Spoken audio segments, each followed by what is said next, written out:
तो कहानी की शुरुआत में हम अमेरिका के एक छोटे से शहर पैराडाइज को देखते हैं, जो कि एक सच्ची घटना पर आधारित कहानी है जिसकी शुरुआत हुई 7 नवंबर 2018 की शाम को।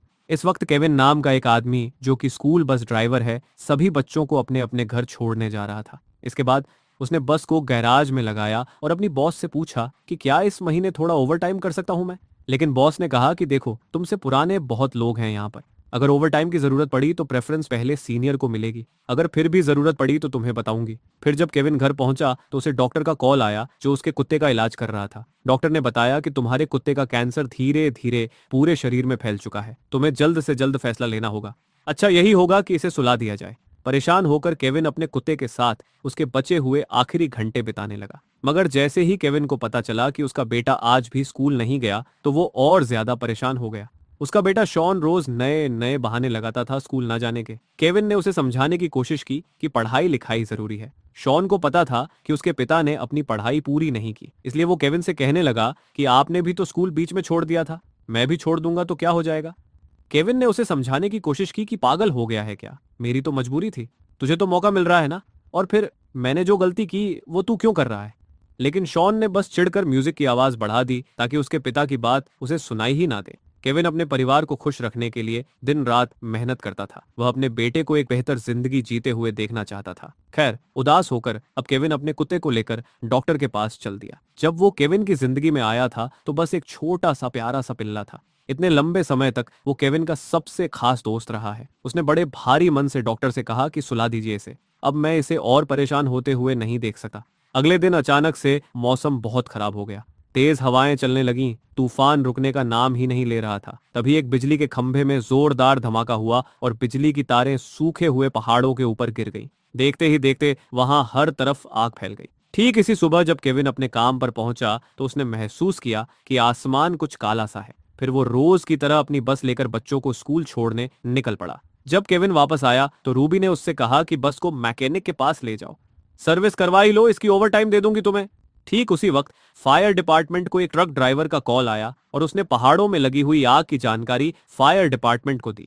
यह सुनते ही पूरा डिपार्टमेंट हरकत में आ गया। वो सीधा जहां आग लगी थी वहां के लिए रवाना हो गए। कुछ देर बाद ही उन्हें आग की लपटें दिखाई देने लगी। दूसरी तरफ केविन अपनी ड्यूटी कर रहा था, लेकिन तभी उसे अपनी मां का फोन आया। उन्होंने बताया कि शॉन की तबीयत बहुत खराब है, हमें उसे जल्दी ही हॉस्पिटल ले जाना पड़ेगा। दूसरी तरफ फायर फाइटर्स की टीम आग के नजदीक पहुंचने ही वाली थी। तभी मैकेंजी ने हिसाब लगाया कि आग का सामना करना बहुत खतरनाक होगा, उन्हें तुरंत बैकअप टीम को बुलाना होगा। सिर्फ उनके बस की बात नहीं है। केविन ने बस को सर्विस के लिए छोड़ने से पहले अपनी मां को फोन किया और कहा कि एक बार चेक करना शॉन को ज्यादा बुखार तो नहीं है। लेकिन तभी उसने देखा कि धुएं और राख के काले बादल उनकी तरफ आ रहे हैं। साथ ही वो जल्दी से अपने बेटे के लिए दवाई लेने चला गया। नुकसान को कम करने और आग को फैलने से रोकने के लिए फायर चीफ ने ऑर्डर दिए कि पूरे शहर की बिजली को बंद कर दो। लेकिन अब तक आग बहुत खतरनाक हो चुकी थी। आसपास के इलाके के कई घर आग की लपटों से घिर चुके थे और वहां के लोग उस इलाके से बाहर निकलने के लिए बेचैन होने लगे। आग की लपटों में आ गए घरों के लोगों को बाहर निकलते हुए देखकर हॉकिंस को समझ आया कि बात बहुत ज्यादा बढ़ चुकी है। अब उसने तुरंत मेडिकल टीम को भी बुलाया। घर जाते वक्त केविन को उसकी बॉस रूबी का फोन आया, जिसने उसे ऑर्डर दिया कि बस को जल्दी से गैराज में वापस ले आओ, आग फैल रही है पूरी जगह पे। लेकिन केविन को नौकरी से ज्यादा अपने बेटे की चिंता हो रही थी। वह ऑर्डर्स ना मानते हुए दवाई की दुकान पर रुक गया। दुकान से बाहर आकर केविन ने देखा कि धुएं का वह बादल और ज्यादा घना होता जा रहा है और अब अपनी नौकरी बचाने के लिए वह जल्द से जल्द गैराज की तरफ बढ़ने लगा। इसी बीच फायर चीफ को पता चला कि जहां पर आग लगी है वहां पर ट्रक्स नहीं पहुंच पाएंगे, इसीलिए वह पहाड़ों में फैल रही आग को रोकने के लिए एयरप्लेन्स की मदद मांगने लगे। उनके ट्रक्स उस एरिया से बचे हुए लोगों को निकालने का काम कर रहे थे। जब हॉकिंस को महसूस हुआ कि वह सबको वक्त रहते आग से नहीं निकाल पाएगा, तो उसने गाड़ी को एक छोटे तालाब के पास रोककर सबको पानी में भाग जाने को कहा। मदद मांगते हुए वह सबको शांत और सुरक्षित रखने की कोशिश कर रहा था। उधर हेडक्वार्टर्स में हवा के रुख को देखते हुए यह हिसाब लगाया गया कि जल्द ही पैराडाइज शहर इस आग की चपेट में आ जाएगा, इसीलिए पूरे पैराडाइज शहर को खाली करने का ऑर्डर जारी कर दिया गया। लेकिन उस फैली हुई आग और बिजली न होने की वजह से सभी सिग्नल फेल हो गए। तेज हवा की वजह से एयरक्राफ्ट भी आग को रोक नहीं पा रहे थे और अब टीचर्स बच्चों को घर पहुंचाने का रास्ता ढूंढने लगे। गैराज जाते हुए केविन को अपनी पिछली पत्नी लिंडा का कॉल आया, जिसे पता चल गया था कि शॉन बीमार है। लिंडा ने चिल्लाते हुए कहा कि तुम्हारे पास छोड़ना ही नहीं चाहिए था मुझे उसे, क्या ध्यान रख रहे हो तुम। इतना कहकर लिंडा ने फोन काट दिया, जिस वजह से केविन ने परेशान होकर गाड़ी रोक दी और अपने बेटे को फोन करने लगा, पर कोई जवाब नहीं मिला। तभी उसने अचानक से बस अपने घर की तरफ घुमा दी। उधर मैरी स्कूल से बच्चों को उनके पेरेंट्स के साथ वापस भेज रही थी और जिनके माँ बाप नहीं आए थे उसके लिए उसने प्रिंसिपल से पूछा कि अब क्या करें। तभी प्रिंसिपल ने गैराज में फोन करके रिक्वेस्ट की और बस मंगवाई। रूबी ने सभी ड्राइवर से पूछा कि कौन स्कूल के आसपास है। तभी केविन ने जवाब दिया कि मैं बच्चों को पिक कर लूंगा। स्कूल के बाहर पहुंचकर उसने हॉर्न बजाया, लेकिन हॉर्न की आवाज किसी को भी सुनाई नहीं दी, जिसके बाद वह भागकर क्लास में गया और मैरी से बच्चों को बस तक ले जाने में मदद मांगी। मैरी को लगा कि वह इतने सारे बच्चों को अकेला नहीं संभाल पाएगा, इसीलिए वह बच्चों के साथ खुद भी बस में बैठ गई और दोनों मिलकर पैराडाइज स्कूल का सबसे तेज और छोटा रास्ता ढूंढने लगे। सभी सड़कों पर खतरनाक जाम था, तो केविन ने रॉन्ग लेन से जाने की कोशिश की, लेकिन तभी अचानक से आग बुझाने वाला ट्रक आ गया। वह लगभग टकराने ही वाले थे, लेकिन बाल बाल बच गए। रोड की साइड में भी छोटी छोटी जगहों पर आग लगी हुई थी। वह उसके ऊपर से होते हुए एक सेफ जगह पर पहुंच गए। उधर रूबी रेडियो पर केविन से बात करने की कोशिश कर रही थी, लेकिन कोई जवाब नहीं मिला। फिर उसने अपने असिस्टेंट से फोन करवाया तो पता चला कि केविन के फोन में सिग्नल भी नहीं है। ठीक उसी वक्त पूरे पैराडाइज शहर को भी आग लगने से पहले खाली करने के ऑर्डर दे दिए गए, क्योंकि आग अब पूरी तरह बेकाबू हो चुकी थी। केविन से बात करने की आखिरी नाकाम कोशिश के बाद रूबी और बाकी सभी कर्मचारी भी गैराज छोड़कर नजदीकी शहर की तरफ निकल पड़े, क्योंकि उस शहर में अब सबकी जान खतरे में थी। सफर के दौरान केविन मैरी से बातें करने लगा ताकि वह थोड़ा शांत हो सके, और तब उसे पता चला कि मैरी ने अपनी पूरी जिंदगी इसी छोटे से शहर में गुजारी, जबकि केविन अपनी जवानी के दिनों में यहाँ से चला गया था। वो कुछ महीने पहले ही लौटा जब उसे अपने पिता के गुजर जाने की खबर मिली। इस अफरा तफरी के बीच मैरी अपने 15 साल के बेटे जैक और अपने पति को याद करके खुद को शांत करने की कोशिश करने लगी। शांत होने के बाद वो बच्चों को देखने पीछे चली गई और उन्हें भी हौसला देने की पूरी कोशिश कर रही थी। तभी पता चला कि हॉस्पिटल भी आग की चपेट में आ चुका है। रे ने अपनी टीम को भेजा ताकि मरीजों को बचाया जा सके, और तभी उसे खबर मिली कि आग जितना उन्होंने सोचा था उससे बहुत ज्यादा तेज फैल रही है। लोगों के लिए निकलने का रास्ता ढूंढते हुए फायर फाइटर्स को पता चला कि सारी सड़कें जाम हो चुकी हैं, क्योंकि बहुत से ड्राइवर्स अपनी गाड़ियों को बीच सड़क में ही छोड़कर भाग गए। तब रे ने अपने आदमियों को जाम में फंसी हुई गाड़ियां हटाने के आर्डर दिए, वरना जाम में फंसने की वजह से और ज्यादा लोग आग की चपेट में आ जाएंगे। जब केविन को पता चला कि हाईवे भी जाम हो चुका है तो वो बुरी तरह घबरा गया और एक बार फिर से उसने अपने बेटे को फोन लगाया, लेकिन शॉन अभी भी फोन नहीं उठा रहा था। केविन उसकी फिक्र में और परेशान हो गया, क्योंकि वो जानता था कि उसकी दादी तो उसे गाड़ी में ले जा नहीं पाएगी। खैर, आग को पास आते देखकर केविन ने मैरी से कहा कि स्टीयरिंग संभालो, और वो खुद नीचे उतरकर जाम को थोड़ा खुलवाने लगा ताकि वो लोग जल्द से जल्द वहां से निकल सकें। रास्ते को थोड़ा साफ करने के बाद केविन ने दोबारा स्टीयरिंग संभाला। ये सोचकर उसने चैन की सांस ली कि अब तो पैराडाइज स्कूल से हम कुछ ही मीटर दूर हैं, लेकिन उनकी परेशानियां तो अभी शुरू ही हुई थीं। वहां पहुंचकर उन्होंने देखा कि स्कूल भी आग की लपटों में झुलस रहा है, और रेडियो बंद होने की वजह से रूबी इस बारे में उसे बता भी नहीं पाई। जल्द ही मैरी बस से उतर गई। उसे उम्मीद थी कि कुछ बच्चों के माँ बाप तो उन्हें ढूंढते हुए यहाँ पर आए होंगे, लेकिन जल्द ही वो समझ गई कि यहाँ पर कोई नहीं है। सभी इंसान यहाँ से जा चुके हैं। उसे समझ नहीं आ रहा था कि वो क्या करे। उसने केविन से कहा कि हमें बच्चों को लेकर जल्दी ही दूसरे शहर में जाना होगा। शायद बाकी लोग भी आग से बचने के लिए वहीं गए होंगे।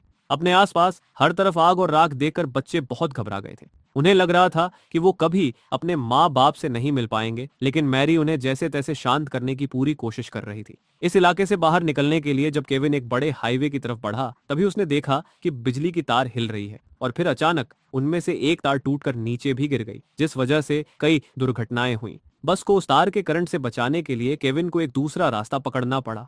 वो सामने लगी हुई एक लकड़ी की दीवार को तोड़ते हुए आगे निकल गया। इस खतरनाक मोड़ के बाद वो हाईवे तक तो पहुंच गया, लेकिन ये देखकर तो वो सदमे में पहुंच गया कि पूरी सड़क बर्बाद हो चुकी है। गाड़ियों के बीच फायर फाइटर्स और पुलिस ऑफिसर्स अपनी जान जोखिम में डालकर लोगों को जैसे तैसे बचा रहे हैं। तभी केविन की नजर कुछ हथियारबंद लोगों के ऊपर गई जो जबरदस्ती गाड़ियों को लूटे फिर रहे थे। वो बस को भी हथियाने की कोशिश करने लगे। बच्चों को सुरक्षित रखने के लिए केविन ने दूसरी लेन में बस को चढ़ा दिया और एक के बाद एक कट मारते हुए जैसे तैसे रास्ते को पार कर लिया। उधर पड़ोसी शहर में रूबी ये पता लगाने की कोशिश कर रही थी कि क्या केविन का कोई अता पता लगा है। वो बच्चों से भरी हुई एक बस चला रहा है, लेकिन एक ड्राइवर ने बताया कि वो तो अभी तक यहाँ पहुंचे ही नहीं। इस पर रूबी बच्चों के माँ बाप को तसल्ली देने की कोशिश करने लगी, लेकिन वो शांत कैसे हो जाते। वो अपने बच्चों की फिक्र में बहुत परेशान थे। इधर केविन मैन रोड से कुछ मील की दूरी पर था। तभी भी वो एक वर्कशॉप के पास पहुंच गया जहां वो अपनी जवानी के दिनों में काम किया करता था।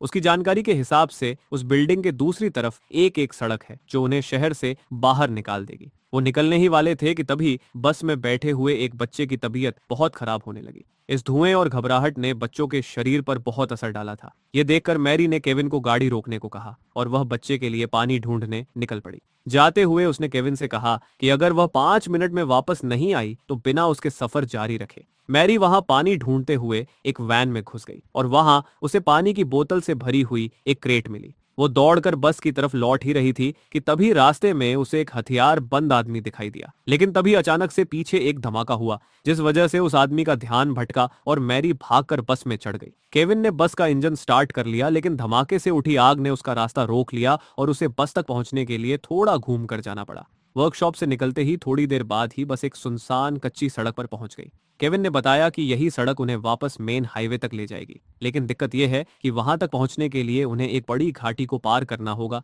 जहां बहुत ही पतली सड़क है। ये रास्ता बहुत ही ज्यादा पतला था। अगर थोड़ी सी भी गलती हुई तो जान से हाथ धोना पड़ेगा। रास्ते में केविन को कुछ लोग दिखाई दिए जो उस तरफ जा रहे थे जहां से केविन आया था। तब उसे समझ आया कि मेन सड़क पर जरूर पहले ही कब्जा हो गया होगा। जब वो लोग वहां से चले गए तो केविन ने नीचे उतरकर ध्यान से देखा कि उनके पास कोई रास्ता है भी यहां से निकलने का।